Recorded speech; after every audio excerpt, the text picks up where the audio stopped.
Alors bonjour, bienvenue à cette capsule sur les 6 profils possibles d'élèves doués qu'on peut rencontrer parfois dans les écoles lorsqu'on peut être sensible un peu aux manifestations, de leurs traits qu'ils peuvent présenter.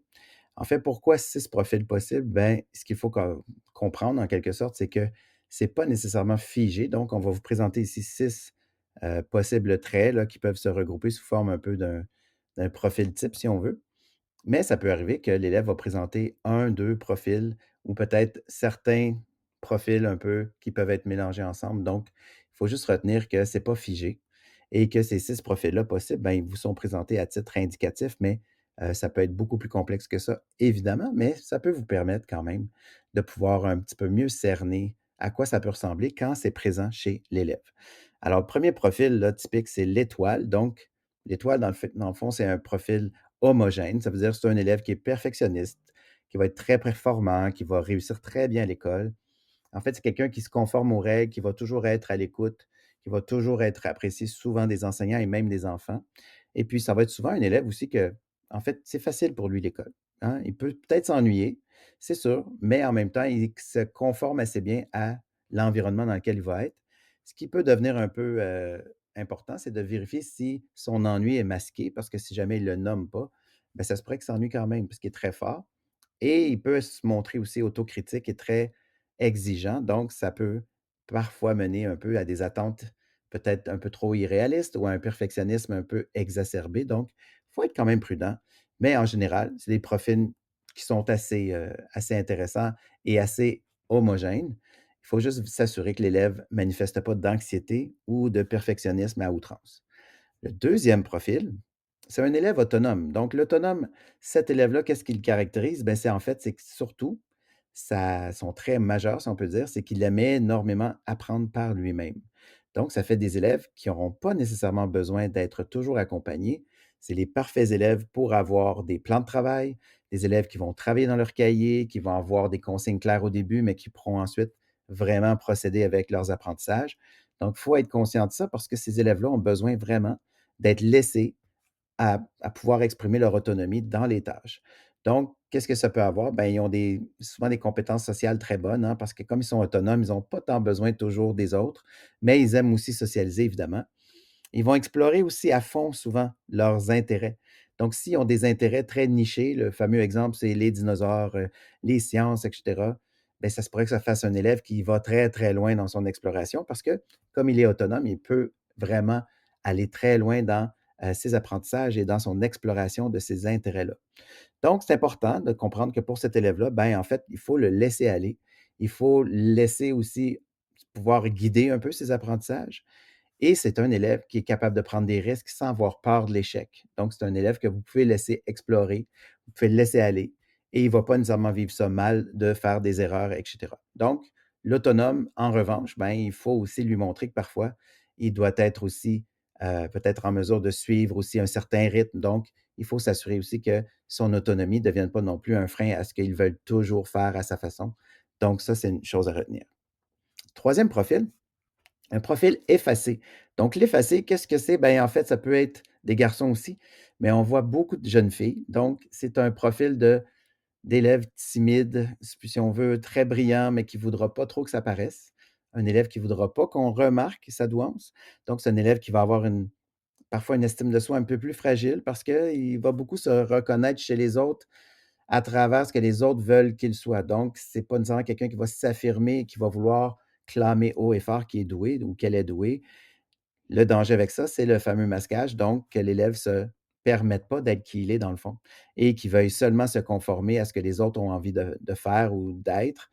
Donc, ça peut faire des élèves qui ne veulent pas nécessairement exister et vraiment profiter des forces qu'ils ont en tant qu'élèves doués.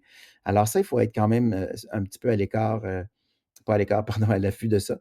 Mais il faut être quand même aussi un peu plus en vigie parce que c'est des élèves qui peuvent être calmes. Ils vont être discrets, ils ne vont pas déranger nécessairement.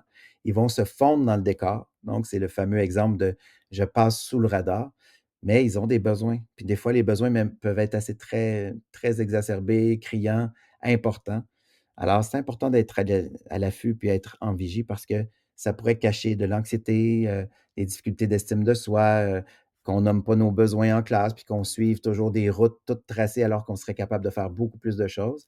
Donc, soyez vraiment vigilants avec ces élèves-là pour s'assurer qu'ils ne sont pas en masquage et qu'ils ne sont pas effacés, mais bien qu'on reconnaisse qui ils sont vraiment.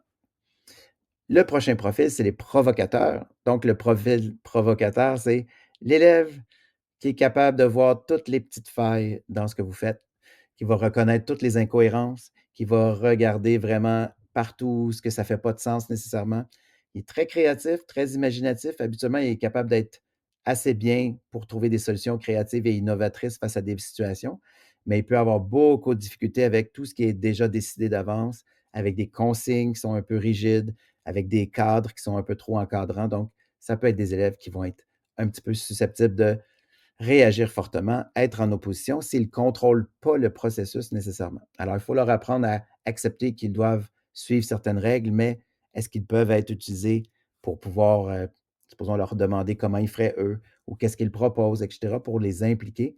Faites attention avec ces élèves-là, ils sont très engagés, ils peuvent aller très loin, ils peuvent mener des causes où le sentiment d'injustice peut être très, très fort, mais il faut l'exploiter. Donc, c'est de façon positive. Donc, utiliser cette force-là de contestation, d'opposition, de critique qui peuvent être quand même constructives, mais d'écouter qu'est-ce qu'ils ont à dire aussi, parce que si vous faites seulement preuve d'autorité avec eux, mais pas de crédibilité à leurs yeux, eh bien, vous allez perdre justement cette crédibilité-là, parce que pour eux, si on est simplement en train de dire qu'il faut faire quelque chose parce que c'est comme ça, ben, ça pour eux, c'est pas acceptable. Donc, ils doivent comprendre pourquoi on fait quelque chose et juste avoir peut-être, une notion de sens qui va être attribuée à des tâches ou à des situations pour qu'ils puissent mieux acheter cette idée-là. Donc, retenez qu'on ne les provoque pas, mais on essaie plutôt de les challenger un peu, si on peut dire, et aussi de peut-être leur demander un peu d'égal à égal, hein, des conversations, ils sont capables d'en prendre souvent. Donc, d'essayer d'avoir un ton un peu plus constructif avec eux qu'un ton d'autorité. Le profil décrocheur, c'est un profil vraiment d'un élève qui aurait des très bonnes capacités, mais qui n'arrive pas à se mettre en action. Donc, sa motivation intrinsèque est très difficile. C'est un élève qui ne trouve pas nécessairement les ressources en lui pour pouvoir s'activer. Donc, son estime de soi risque d'être aussi fragilisée.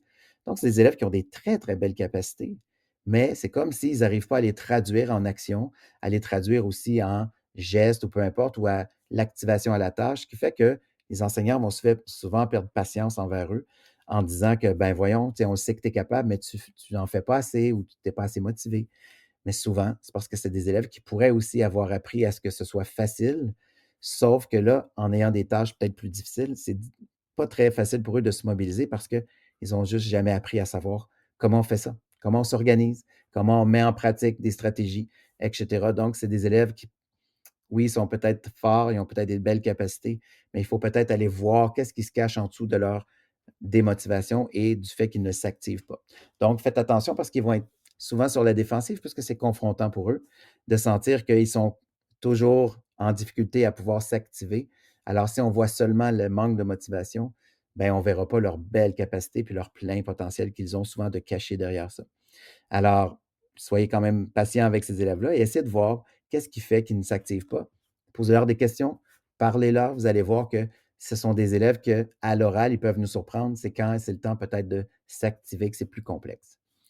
Et notre dernier profil, qui est l'agent double, c'est un profil où, pourquoi on l'appelle l'agent double? C'est qu'en fait, il y a deux traits, si on veut, qui sont combinés. C'est un élève qui aurait une douance, mais en plus, il y aurait un trouble d'apprentissage, donc ou un trouble associé, comme un TDAH, un TSA, une dyslexie, une dysorthographie, une dyspraxie. Alors, pourquoi c'est un agent double? Ben, en fait, c'est que lui, quand on le regarde, on pourrait se faire un peu tromper ou berner par un trouble qui est associé, qui ne nous ferait pas voir la douance comme telle. Donc ça peut vouloir dire qu'un élève avec un TDAH et une douance, ben, son TDAH ne nous permettrait pas de voir les manifestations de douance ou ce qu'on voit qui est très capable d'en faire, d'aller loin dans ses pensées et tout ça. On verrait seulement peut-être la désorganisation, l'éparpillement, la dispersion, le fait qu'il y a énormément d'énergie, mais qui n'est pas nécessairement capable de terminer des tâches. Donc, il faut faire attention. Mais l'inverse est vrai aussi. Donc, ça pourrait être un élève avec une douance et une dysgraphie, supposons une dysorthographie, pardon. Et là, ben, c'est un élève où, parce qu'il est doué, on ne verra pas qu'il y a un trouble au niveau du geste écrit. Et là, ben, ça peut faire des élèves qui nous présentent une production écrite qui est parfaite, qui est super bien écrite. Par contre, on n'a pas vu qu'il y a un trouble en dessous de ça qui est sous-jacent parce que la douance vient compenser mais de façon un peu trop forte, le trouble qui est en dessous et ça peut demander à cet élève-là, supposons, 125 d'effort pour faire un texte de 300 mots, alors que si on met un frein à ce trouble-là en donnant, supposons, un ordinateur ou des mesures d'adaptation, ben là, tout à coup, on voit que l'élève n'a pas besoin nécessairement de dépenser autant d'énergie. La surcharge cognitive est peut-être moins là aussi. Donc, ça peut être beaucoup lié au fait que ça a été masqué. Alors, faites attention avec ces agents doubles-là parce qu'ils nous font des petites surprises. Ils sont souvent candidats à ce qu'on n'ait pas vu tout l'essentiel de leur profil et toute la complexité aussi de leurs traits, donc douance, troubles associés. Alors, il faut être très vigilant et il faut s'assurer d'avoir aussi les compétences pour bien comprendre là, les profils pour être sûr de pouvoir les identifier quand ils sont un peu plus masqués. Alors, j'espère que ça vous a aidé. Vous avez des coordonnées dans le bas du document PDF. Vous pouvez avoir la chance de consulter notre site Internet pour aller voir les ressources et vous pouvez aussi aller voir la petite référence qui est là, qui est enfant précoce. Donc, ça a été tiré de cet article. Et si vous voulez en savoir plus, ben, je vous invite à continuer le module sur les besoins particuliers des élèves doués. Bonne exploration!